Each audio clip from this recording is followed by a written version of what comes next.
இனி தமிழ்நாட்டை திராவிட முன்னேற்ற கழகமே ஆளுமையானால் தமிழ்நாடு என்பது இந்தியாவில் மட்டுமல்ல உலகத்தில் சிறந்த மாநிலமாக ஆகும். அப்ப புரியல, இப்ப புரியுது, இப்ப புரியுது. தமிழ்நாடு அமைதி பூங்காவா இருக்கு, அதுல எந்த மாற்று கருத்தும் கிடையாது.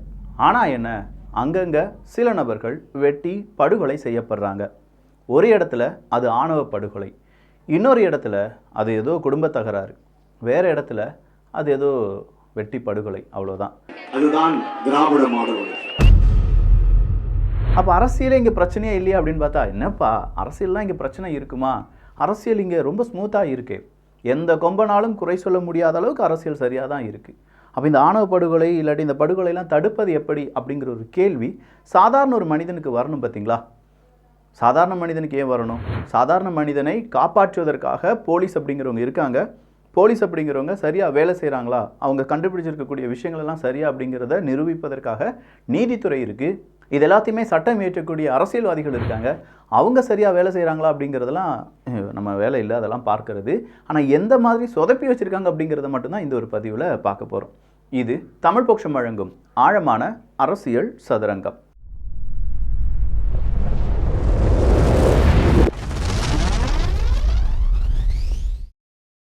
காங்கிரஸ் கவுன்சிலர் கணவர் வெட்டி கொலை. கன்னியாகுமரி மாவட்டம் திருவட்டார் அருகே காங்கிரஸ் கவுன்சிலர் கணவர் வெட்டி கொலை. தலைமறைவான பிரபல ரவுடி உட்பட 6 பேர் கொண்ட கும்பலுக்கு போலீஸ் வலைவீச்சு. முன்விரோதம் காரணமாக கொலை நடைபெற்றுள்ளதாக இனிஷியல் ரிப்போர்ட் அப்படிங்கிறது கூறுகிறது. முன்விரோதம் காரணமாக ஒருத்தரை கன்னியாகுமரி மாவட்டத்தில் ஓட வெட்டி கொன்று இருக்காங்க அப்படிங்கிறது தான் இப்போ வந்திருக்கக்கூடிய செய்தி. அதுதான் திராவிட மாடல். இது எங்கே நடக்குது? கன்னியாகுமரியில் நடக்குது. இதே அன்னைக்கு அடுத்ததாக ஒரு செய்தியை அண்ணாமலை அவர்களும் பகிர்ந்திருக்கிறார். சிவகங்கை பிஜேபி தமிழ்நாடு கூட்டுறவு பிரிவு மாவட்ட செயலாளர் சகோதரர் திரு செல்வகுமார் அவர்கள் நேற்று இரவு சமூக விரோதிகளால் வெட்டி கொலை செய்யப்பட்டுள்ளார் என்ற செய்தி மிகுந்த அதிர்ச்சி அளிக்கிறது. அவரை பிரிந்து வாடும் அவரது குடும்பத்தினருக்கு ஆழ்ந்த இரங்கலை தெரிவித்துக் கொள்கிறேன். இதோடு மட்டும் இல்லாமல் அடுத்த சில கேள்விகளையும் கேட்டிருக்காரு. திமுக ஆட்சியில் வந்ததிலிருந்து தமிழகம் கொலைகளின் தலைநகரம் ஆகிவிட்டது. அரசு குறித்தோ காவல்துறை குறித்தோ சமூக விரோதிகளுக்கு எந்த பயமும் இல்லை. இதுதான் பயம். வேதநாயகனா பயம் படத்தில் பார்த்தா மட்டும் போதாது. இது எல்லாமே இங்கே ஒரு பயம் இல்லாத ஒரு என்விரான்மெண்ட்டை உருவாக்கிட்டு இருக்கோம். யார் என்ன வேணாலும் செய்யலாம் அப்படிங்கிற மாதிரியான ஒரு என்விரான்மெண்ட்டாக மாறிட்டு இருக்கு அப்படிங்கிறத அண்ணாமலை அவர்கள் அவங்களுடைய ட்விட்டர் பக்கத்தில் பதிவு பண்ணியிருக்கார்.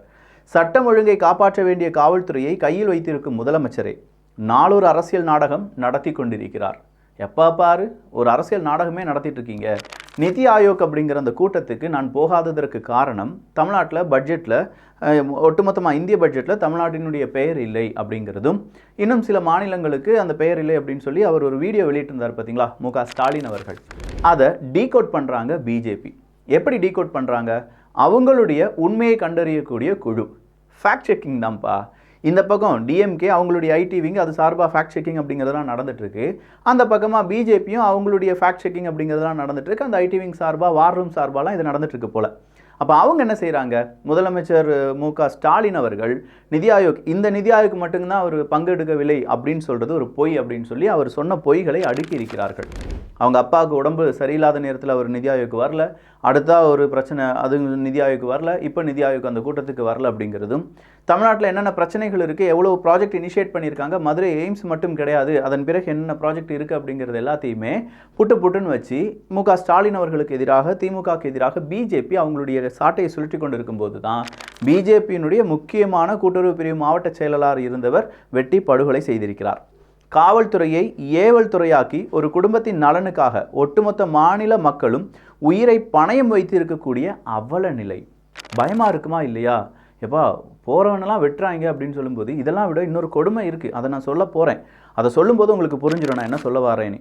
வரலாற்றிலேயே நிகழ்ந்ததில்லை. சட்டம் ஒழுங்கை காப்பாற்ற இயலாத கையாளாகத்தனத்தை தொடரும் திரு ஸ்டாலின் தனக்கு முதலமைச்சர் பொறுப்பில் நீடிக்கும் தார்மீக உரிமை இருக்கிறதா என்று சுய பரிசோதனை செய்து கொள்ளட்டும் அப்படின்னு சொல்லிட்டு அவர் நிப்பாட்டுறார். இது எங்கே நடக்குது? சிவகங்கையில் நடக்குது. முதல்ல எங்கே நடந்துச்சு? கன்னியாகுமரியில் நடந்துச்சு. அடுத்ததா கடலூர். கடலூரில் அதிமுக வார்டு செயலாளர் வெட்டி கொலை. சினிமாவை மிஞ்சிய ஸ்கெட்ச். காலையிலேயே கடலூரை தொற்றிய பதட்டம். எப்படின்னா, டூ வீலரில் போகிறவர் ஒரு கார் சின்னதாக தட்டி விடுது, தட்டி விட்டு டூ வீலர்லேருந்து கீழே விழுறாரு, கீழே விழுந்தோடனே அவரை கொல்றதுக்கு ஒரு டீம் பின்னாடி வராங்க, கொல்றாங்க, வெட்டி கொலை செய்கிறார்கள். இது 3ம் இன்னைக்கு நடந்தது அப்படின்னு சொல்லலாம். அதுதான் திராவிட மாடல். அதாவது இன்னும் நேற்று 2 தினங்களில் நடந்திருக்குன்னு வச்சுக்கோங்களேன். சட்ட ஒழுங்கு அப்படின்னு நம்ம சொல்லிட்டு இருக்கோம் பார்த்தீங்களா, 3 விதமான அரசியல் கட்சியை சார்ந்தவர்கள். இந்த 3 பேரும் வெட்டி படுகொலை செய்திருக்கிறார்கள் அப்படின்னு சொல்லும்போது இதுக்கு அடுத்ததாக ரீசன் என்ன, எத்தனை என்கவுண்டர் வரப்போகுது, இது எதுவுமே நமக்கு தெரியாது. ஆனால் நமக்கு தெரிய வேண்டியது என்ன, ஏன்பா இப்படி நடக்குது அப்படிங்கிறதும், இப்படி நடந்த பிறகு அந்த குற்றவாளிகள் எங்கே போகிறாங்க, அவங்க கைது நடவடிக்கை எடுப்படுறாங்களா, இல்லை அந்த கைதானவங்க சீக்கிரமாக வெளியில் வந்துடுறாங்களா, வெளியில் வந்த பிறகு அங்கே என்ன நடக்குது, இது எதுவுமே புரியாத ஒரு புதிராக மட்டும் இருக்குது. இதெல்லாம் விடுங்கங்க, நேராக தருமபுரி சேலம் அங்கே போகலாம். சேலம் மாவட்டூர் ஓமலூர் செட்டிப்பட்டி அம்பேத்கர் நகரை சார்ந்த ஜனரஞ்சன் ஹம்சப்பிரியன், இவங்க 2 பேரும் சகோதரர்கள். இந்த 2 சகோதரர்களுக்கு ஒரு சகோதரி அப்படிங்கிறவங்க இருக்காங்க. இந்த சகோதரி என்ன செய்கிறாங்கன்னா, முகமது ஆசிக் அப்படிங்கிற ஒரு முஸ்லீம் இளைஞனை காதலித்து வந்துள்ளார்.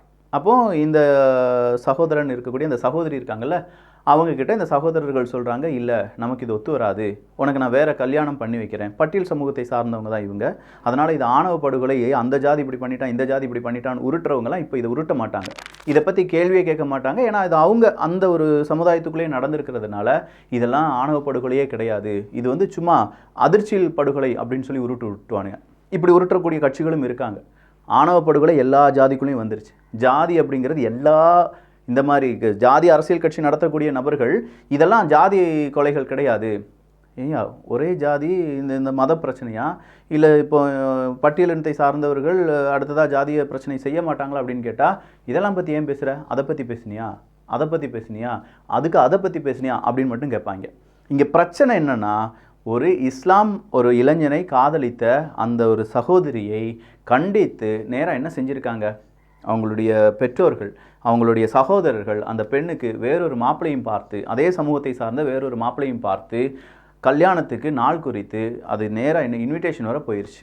இந்த நேரத்தில் ஆசிக்கு தொப்பி வாப்பா அப்படிங்கிற ஒரு கடை, அங்கே தான் கலெக்டரேட் இருக்குங்கிறாங்க, ஆயுத பிரிவு போலீஸ் ஆஃபீஸர்ஸ் போகிற அந்த ரூட்டு, அங்கே தொப்பி வாப்பா அப்படிங்கிற ஒரு கடை அப்படிங்கிறது ஓப்பன் ஆகுது. அங்கே அவர் வேலை செய்கிறார்.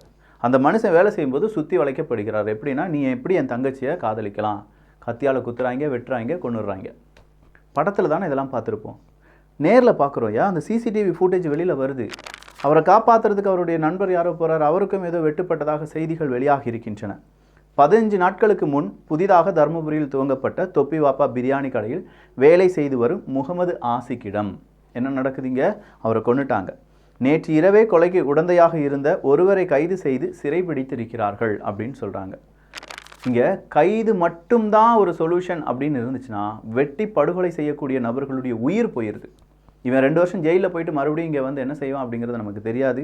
ஆனால் அந்த கொல்லப்பட்ட அந்த நபர்களுடைய குடும்பம் இதனால் சின்னாபின்னம் ஆகும் அப்படிங்கிற உண்மையை நம்ம மறந்து விடக்கூடாது. இதெல்லாம் என்ன, திமுக அப்படிங்கிறவங்க, விசிக அப்படிங்கிறவங்களும் இதை பற்றி வாய் திறப்பார்களா அப்படின்னு பார்த்தா, மாங்கா குரூப் அப்படின்னு சொல்லிட்டு வருவாங்க. இவங்களை பானை குரூப் அப்படின்னு சொல்லுவாங்க, அவங்கள மாங்கா குரூப் அப்படின்னு சொல்லுவாங்க. இந்த மாங்கா குரூப் ஏதாவது செஞ்சிருந்தா பானை குரூப்பில் நாங்கள் கேட்போம், இது வந்து பானைக்குள்ளேயே அடிச்சுக்கிடுது, அதனால் நாங்கள் கேட்க மாட்டோம் அப்படின்னு சொல்லிட்டு சும்மா அப்படியே போயிடுவாங்க. சார், A to Z நம்ம ஜாதியை அழிச்சிட்டோன்னு சொல்லி மார்த்தட்டி கொள்கிறோமே தவிர, இங்கே ஜாதியை அடிப்படையாக வைத்து நிறைய விஷயங்களை நடந்து வருகிறது. நம்ம பட்டியல் இனத்துக்குள்ளே இவ்வளோ பெரிய பிரச்சனை இருக்கும்போது அடுத்த இனம் அப்படிலாம் சொல்லி, அடுத்த ஜாதி அப்படிலாம் சொல்லி எப்படி இதை நம்ம களையப் போகிறோம் அப்படிங்கிறதே பெரிய வருத்தமாக மாறி நிற்கிறது. இங்கே ஜாதிகள் கிடையாது, பிறப்பால் உயர்ந்தாழ்வு கிடையாது, மதம் கிடையாது, எதுவுமே இல்லைப்பா, நம்மளாம் மனிதர்கள் அப்படின்னு சொல்லி என்னைக்கு நம்ம நினைக்கிறோமோ, அப்படி நினைப்போமாயின் இந்த பூமி அப்போ இருக்குமானே தெரியல. அப்படி ஒரு சம்பவம் நடக்குமா அப்படிங்கிறதே தெரியலை. சரி, இதெல்லாம் கூட விட்டுடலாம். இதெல்லாம் படுகொலை என்னடா இந்த ஆட்சியில் மட்டும்தான் நடக்குதா, எத்தனை ஆட்சியில் பார்த்துருக்கோம், எவ்வளோ வருடமாக நடக்குது, நீ என்ன பெருசாக பேசிகிட்டு இருக்க, அங்கே ஒரு ஜாதி படுகொலை நடந்துச்சு, அதை பற்றி பேசினியா அப்படிலாம் சொல்லி கேட்டு வருவாங்க. எனக்கு அதை பதில் சொல்லி மாளாது. அதனால் நம்பிக்கை வாக்கெடுப்பு அப்படின்னு ஒன்று நடக்க போகுது. கவுன்சிலர் யார்? கவுன்சிலர்கள் மேயர்களை தேர்ந்தெடுக்கிறார்கள். அப்போ கவுன்சிலரை நம்ம மக்கள்லாம் சேர்ந்து தேர்ந்தெடுக்கிறோன்னு வச்சுக்கோங்களேன், வார்டு மெம்பர்ஸு அப்படி இப்படின்னு சொல்லி கவுன்சிலர்கள் வந்துட்டாங்கன்னு வச்சுக்கோங்க. அப்போது ஒரு மேயர் மேலே, குறிப்பாக காஞ்சிபுரம் மேயர் மகாலட்சுமியின் மீது என்ன செய்கிறாங்க, நம்பிக்கையில்லா தீர்மானம் அப்படிங்கிறது கொண்டு வரப்படுது. அவங்க வேலை சரியாக செய்ய மாட்டேங்காங்க, அவங்க வந்து இப்படி மேயராக இருக்கிறதுக்கு அருகதையற்றவர்கள் அப்படின்னு சொல்லி அவங்க மேலே நம்பிக்கையில்லா தீர்மானம் அப்படிங்கிறது கொண்டு வரப்படுது. நாளை என்ன செய்கிறாங்க, வாக்கெடுப்பு, அதாவது திங்கட்கிழமை வாக்கெடுப்பு நடத்த போகிறாங்க. இந்த கவுன்சிலர்கள் அப்படின்னு சொல்லும்போது மேயரை தேர்ந்தெடுத்துட்டாங்க. மேயர் மீது நம்பிக்கையில்லா தீர்மானம் வருதுன்னா கவுன்சிலர்கள் என்ன செய்யணும், அந்த வாக்கெடுப்பில் பங்கு பெற வேண்டும். உங்கள் வரிப்பணத்தையும் என் வரிப்பணத்தையும் நல்லா தின்னுட்டு சம்பளம் வாங்கக்கூடிய இந்த கவுன்சிலர்கள் என்ன செய்யணும், நிச்சயமாக மக்களுடைய வரிப்பணம் சரியாக செலவு செய்யப்படுதா இல்லையா, அந்த மேயர் என்ன செய்கிறாங்க, நாம் வாக்கெடுப்பில் பங்கு பெற வேண்டும் அப்படின்னு தானே நினச்சிருப்பாங்க. ஆனால் இவங்க என்ன செய்கிறாங்க, ஒன்றுமே செய்யலை, டூர் போகிறாங்க. ஒரு கவுன்சிலர் டூர் போனதுக்கு ஏன்டா விக்கி இப்படி பேசிகிட்டு இருக்க? ஏய், இதுதாயா இங்கே பிரச்சனை. இந்த மீடியாக்கள் சரியாக இதெல்லாம் ஃபோக்கஸ் பண்ணி நம்மகிட்ட செய்தியாக வராததுனால 22 கவுன்சிலர் அவங்களுடைய குடும்ப உறுப்பினர்கள் சகிதம் பஸ்ஸாக டூர் போகிறாங்க அப்படிங்கிற ஒரு செய்தியை ஒரு ஊடகம் வெளியிட்டிருக்கிறது. ஏன் கண்ணில் அந்த செய்தி சிக்கிருச்சு. இது எப்படி சாத்தியம்? கூவத்தூர் ரிசோர்ட் அப்படின்னு சொல்லிட்டு இருந்தவங்க இந்த கவுன்சிலர்கள் ஒரே நேரத்தில் 22 கவுன்சிலர்கள் ஒரே நேரத்தில் டூர் போகிறதுக்கான அந்த தேவை எப்படி வந்துச்சு? நாளை நம்பிக்கை எடுப்பு தீர்மானம் அப்படின்னு சொல்லி அந்த செய்தி ஊடகம் சொல்கிறது பொய்யா, இல்லை இவங்க இந்த 22 பேர் டூர் போகிறாங்க அப்படின்னு சொல்கிறது பொய்யா? 22 கவுன்சிலர்கள், மேயருக்கு எதிரான திமுக கவுன்சிலர்கள் 22 பேர் தங்கள் குடும்பத்தினருடன் தனிப்பேருந்தில் சுற்றுலா புறப்பட்டு சென்றனர். ஒருவேளை மேயரை அரேஞ்ச் பண்ணியிருப்பாங்களோ, போயிட்டு வாங்கடா தம்பிகளா அப்படின்னு சொல்லி. நாளை நடைபெறும் நம்பிக்கையில்லா தீர்மான வாக்கெடுப்பு கூட்டத்தில் கலந்து கொள்வார்களா என சந்தேகம். மேயருக்கு ஆதரவான கவுன்சிலர்கள் 10 பேரும் சுற்றுலா சென்றுள்ளதாக தகவல். மொத்தமுள்ள 51 கவுன்சிலர்களில் திமுக 33 பேரும், விசிக காங்கிரஸ் தலா ஒருவரும் உள்ளனர். மேயருக்கு எதிராக 17, அதிமுக 7, பாமக 2, சுயேட்சை 4, பாஜக, தமாக என மொத்தம் 33 பேர் எதிராக உள்ளனர். இதில் நிறைய பேர் இப்போ டூர் போயிருக்காங்க அப்படிங்கிறது வெட்ட வெளிச்சமாக வந்திருக்கக்கூடிய ஒரு ஜனநாயக படுகொலையா, இல்லை நாளைக்கு அவங்க பங்கெடுத்துக் கொள்வார்களா அப்படிங்கிறதெல்லாம் நமக்கு அப்டேட்டாக கிடைச்சா நல்லா இருக்கும். அவங்க டூர் போகிறதெல்லாம் நமக்கு பிரச்சனையே கிடையாது. பாவம், ரொம்ப உழைச்சி மக்களுக்காக உழைத்து ஓடாய் தேய்ந்து போயிருப்பாங்க. அவங்க மனசை ரிஃப்ரெஷ் பண்ணுறதுக்கு, உடலை ரிஃப்ரெஷ் பண்ணுறதுக்கு டூர் போயிருக்காங்க. அது அவங்களுடைய விருப்பம். ஆனால் நம்பிக்கையில்லா தீர்மானம் அப்படிங்கிறதுல விசாரணை இல்லாட்டி வாக்கெடுப்பு வரும்போது அதை அவாய்ட் பண்ணலாமா? அதிகாரியை தாக்க முயன்ற டிஎம்கே நிர்வாகி கைது. யாரும் தெரியுமா இந்த அதிகாரியை தாக்க முயன்றது? சேர் எடுத்து கெட்ட வார்த்தை அந்தம்மா இந்தம்மான்னு சொல்லிட்டு ஒரு பெண் உதவி பொறியாளரை அப்படி திட்டுறாரு ஒருத்தர். யாருன்னு பார்த்தா கவுன்சிலர் புருஷனா, புஷ்பா புருஷன் மாதிரி. இந்த கவுன்சிலருக்குலாம் ஒரு புருஷன் இருக்கான். இந்த புருஷன் மாதிரி செய்கிற வேலை இருக்குது பார்த்தீங்களா? எப்பா, இவனுங்களால தான் பெரிய பிரச்சனையே வந்துட்டு இருக்கு திமுக அரசாங்கத்துக்கு. இதை நாம் சொன்னால் நம்ம திமுகவுக்கு எதிராக இருக்கிறோம் அப்படின்னு சொல்லிடுவாங்க. நான் என்ன சொல்கிறேன்னா, உங்கள் ஆட்சிக்குள்ளே, உங்கள் கட்சிக்குள்ளேயே நிறைய பிரச்சனைகள் ஓடிட்டுருக்கோ, நீங்கள் அதை சரியாக கவனிக்க மாட்டேங்கிங்களோ அப்படின்னு சொல்கிறேன். இந்த திமுக கவுன்சிலர்கள் கணவர்கள் அப்படின்னு சொல்கிற அந்த பிரச்சனையே பெரும் பிரச்சனையாக ஓடிட்டுருக்கு. அப்போ அந்த நிர்வாகி இப்போது கைது செய்யப்பட்டிருக்கிறார் என்கிற தகவல். பரவாயில்ல, கைது பண்ணிட்டாங்க, அந்தளவுக்கு பரவாயில்லை அப்படின்னே சொல்லலாம். சாலையில் பரிதவித்தவர்களை கொடூரமாக தாக்கிய கும்பல், திமுக பிரமுகர் மீது புகார், அநியாயத்தை கேட்க நாதி இல்லையா என கதறல். இங்கே நான் என்ன சொல்லி வரேன் அப்படிங்கிறத புரிஞ்சுக்கோங்க. திமுகன்னு எடுத்து சொல்கிறேன் அப்படின்னு மட்டும் நினச்சிடாதீங்க. இப்போ எல்லா மீடியாக்களும் பேச ஆரம்பிச்சிட்டாங்க. நீங்கள் காசு கொடுத்து விலைக்கு வாங்கின, இல்லாட்டி நீங்கள் இதை பற்றி பேசக்கூடாதுன்னு சொன்ன பல மீடியாக்கள் வேறு வழியே இல்லாமல் இதை கூட பேசலைன்னா நானா மீடியா பொறுப்பில் இருக்கிறதே வேஸ்ட், இந்த வேலை செய்கிறதுக்கு வேறு ஏதாவது பிச்சை கூட எடுத்துகிட்டு போயிடும் அப்படின்னு சொல்கிற அளவுக்கு நிறைய பேர் மாற ஆரம்பிச்சிருக்காங்க. அதனால் திமுகவினுடைய பெயர் வெளியில் வருது. இல்லாட்டி இது யாரோ செஞ்சுட்டாங்க அப்படின்னு சொல்லி ஒதுக்கி விட்டுருவாங்க. ஸோ கொஞ்சமாக மக்கள் இதெல்லாம் பார்த்துட்ருக்காங்க அப்படிங்கிற ஒரு ஒரு சின்ன குற்ற உணர்ச்சின்னு ஒன்று இருக்குல்ல, இல்லை விழிப்புணர்ச்சின்னு ஒன்று இருக்குல்ல, இதில் ரெண்டில் ஏதாவது இருந்தால் கூட மக்களுக்கான நல்லதை செய்யுங்க. இதில் ஃபேக்கான செய்தியோ தவறான தகவல் எதுவுமே பரப்பப்படவில்லை. எல்லாமே நியூஸ் மீடியாவில் வந்த செய்திகள் தான். ஸோ ஆனால் உங்கள் பார்வைக்கு இதெல்லாம் வருதா, இந்த செய்திகள்லாம் வருதா அப்படிங்கிறது மட்டும்தான் என்னுடைய கேள்வி. என் பார்வைக்கு மட்டும்தான் இதெல்லாம் கிடைக்குதா அப்படிங்கிறது அடுத்த கேள்வி. உங்களுடைய பார்வைக்கு வந்தது என்றால் வந்துச்சு விக்கி, ஆனால் கண்டுக்கலை அப்படின்னு சொல்லி ஒரு மெசேஜ். வரவே இல்லைனா உங்களை யாரோ ஏமாத்துறாங்க, என்னை ஏமாற்றிட்டாங்கன்னு சொல்லி ஒரு கமெண்ட் போடுங்க. என்னை ஏமாற்றிட்டாங்க அப்படின்னு சொல்கிற கமெண்ட் நாளைக்கு நிறைய ஊடகத்துக்கு போக வேண்டும். நிறைய ஊடகம் இதை பார்த்து அவங்க மூஞ்சில் சப்புன்னு நம்ம செருப்பை கலட்டி அடித்து காரி துப்புன மாதிரி இருக்கணும். ஏன்னா இந்த மாதிரி செய்தி தானே வெளியில் விடணும். 22 கவுன்சிலர்கள் டூர் போயிருக்காங்க அப்படிங்கிற செய்தி ஏன் வெளியில் விட மாட்டேக்க? என்னாச்சு? அவங்கள அப்படியே பொத்தி பாதுகாப்பதனால் என்ன லாபம் நடக்க போகுது? ஒருத்தர் ஒரு உதவி பொறியாளர் ஒரு அம்மாவை பார்த்து அந்த கெட்ட வார்த்தை பேசுகிறானே, இந்த கெட்ட வார்த்தை பேசுகிறதுக்கான தைரியத்தை யார் கொடுத்தா? புஷ்பா புருஷனா, கவுன்சிலர் புருஷனா பெரிய ஆளாகிடுவீங்களா அப்படிங்கிறதெல்லாம் இங்கே கேள்வி கேட்கப்பட வேண்டும். புஷ்பான்னு சொல்கிற யாரும் தப்பாக நினச்சிடாதீங்க, அது படத்தினுடைய பெயர், அவ்வளோதான். அந்த படத்தில் இருக்கக்கூடிய காட்சியை தான் நான் இங்கே காண்பிக்கிறேனே தவிர உண்மையாக இதில் வேறு எந்த இன்டென்ஷனும் கிடையாது. மனசில் இருக்கக்கூடிய ரணம், வலி, வேதனை இதெல்லாம் பற்றி யாரும் பேச மாட்டாங்களா? இதெல்லாம் பற்றி டிபேட் நடத்த மாட்டாங்களா?